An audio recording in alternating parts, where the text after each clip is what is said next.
আসসালামু আলাইকুম, কি অবস্থা সবার? এটা হলো Honor X5B Plus। Honor একটা এন্ট্রি লেভেলের ফোন। এন্ট্রি লেভেল হইলেও দাম কিন্তু কম না, 12,999 টাকা। 12,999 টাকায় আপনারা 4GB RAM 128GB ROM পাচ্ছেন, 5200 এমপিআর ব্যাটারি পাচ্ছেন এন্ড তার সাথে 50 মেগাপিক্সেল ক্যামেরা পাচ্ছেন। আর একটা সুন্দর ডিজাইনের সাথে একটা ভালো বিল্ড কোয়ালিটি পাচ্ছেন। সো এইসব ভালো জিনিস তো আছে এই ফোনটাতে, খারাপ জিনিসও কি আছে? সবকিছুই জানাবো আজকে এই ভিডিওতে। তো হ্যালো গাইস, কেমন আছেন সবাই? আমি রবিন, আপনারা দেখছেন মোবাইল বাড়িতে। চলুন শুরু করা যাক। প্রথমে যদি আমরা ডিজাইন এন্ড বিল্ড কোয়ালিটি নিয়ে আলোচনা করি, তাহলে ফোনটার ডিজাইন আমার কাছে পছন্দ হয়েছে। অনার তাদের ডিজাইন লাইনআপটা একটা স্কোয়ার ক্যামেরা মডিউল দিয়ে করেছে অ্যান্ড সেটা দেখতে ভালো লাগছে। অনারের দামি ফোন বলেন, কম দামি ফোন বলেন, এরকম ডিজাইনে কিন্তু ম্যাক্সিমাম ফোন আসে। তো এই ডিজাইনটা অনারকে একটা স্পেস দিয়েছে যেখানে মানুষ ফোনের ব্যাকসাইডটা দেখেই বলতে পারবে যে এটা অনারের ফোন, সেটা একটা ভালো ব্যাপার। কিন্তু এর পেছনে যেই ম্যাট ফিনিশিং আপনারা পাচ্ছেন ব্যাক সাইডে, এটা কিন্তু শুধুমাত্র ম্যাট যে তাই না, এখানে টেক্সচারও আপনারা পাচ্ছেন, যার কারণে এক ধরনের এরকম শব্দ তো হবে, ভালো ফিল হয় হাতে, সেটা আপনারা বুঝতে পারছেন। অ্যান্ড এটা কিন্তু গ্রিপেও কাজে লাগে।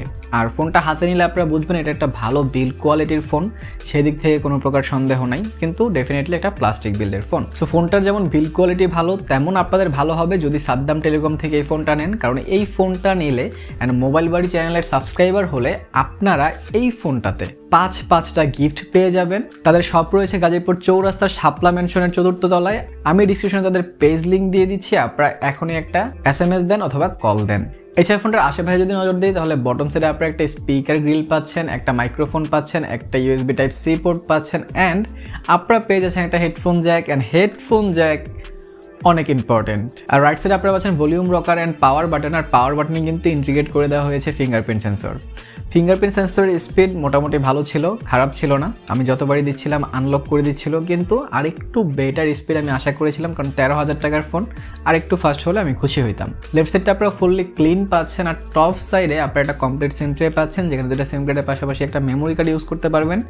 আর একটা নয়েজ ক্যান্সেলেশন মাইকও পাচ্ছেন, যেটা এই বাজেটে ইমপ্রেসিভ। অনেক বড় বড় ব্র্যান্ড দেয় না, অনর একটা বড় ব্র্যান্ড, তারা দিচ্ছে, তাদেরকে অবশ্যই অ্যাপ্রিসিয়েট করা যায়। এছাড়া ফোনটার স্পিকারে নিয়ে কথা বলি, স্পিকার বটম ফায়ারিং স্পিকারই পাচ্ছেন। একটাই স্পিকার, সাউন্ড কোয়ালিটি মোটামুটি ছিল, লাউড এনাফ ছিল, বাট ডুয়েল স্পিকার বা স্টেরিও স্পিকার থাকলে বেটার হইতো।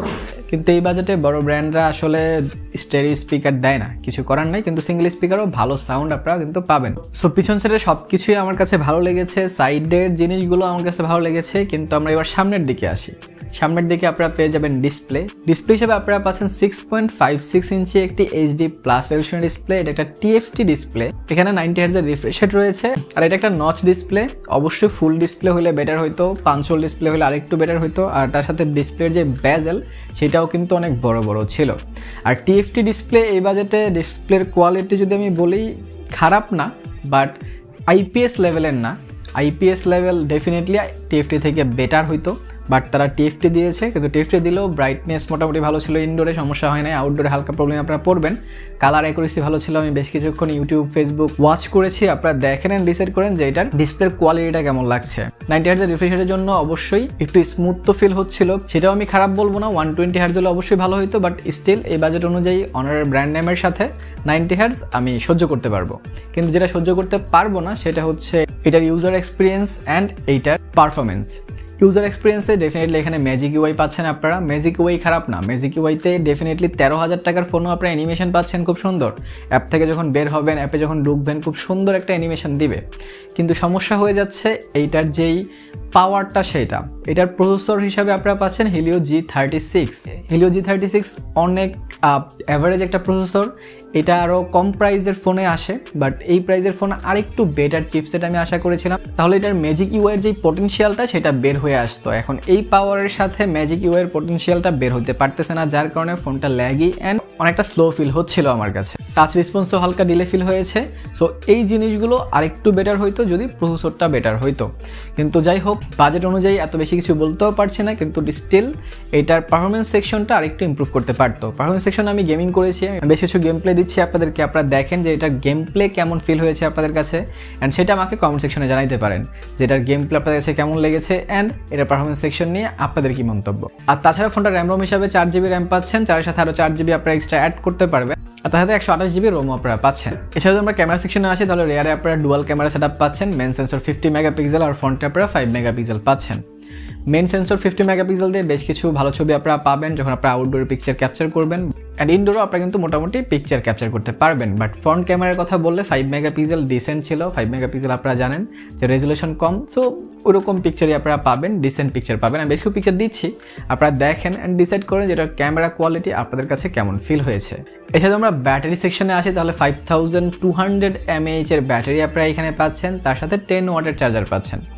ফাস্ট চার্জিং না, সো এত বড় ব্যাটারিটাকে চার্জ করতে 2 থেকে 2.5 ঘন্টা সময় লেগে যাবে আপনাদের। বাট একবার ফুল চার্জ করলে ফোনটা ভালো ব্যাকআপ দিচ্ছিল, প্রায় 1.5 থেকে 2 দিন ব্যাকআপ পেয়ে যাবেন। মডারেট ইউজে, রাফ ইউজ করলেও আপনারা 1 দিন ব্যাকআপ পেয়ে যাবেন। সো সেইটা নিয়ে কোনো প্রকার টেনশন নাই, ব্যাকআপ ভালো ছিল।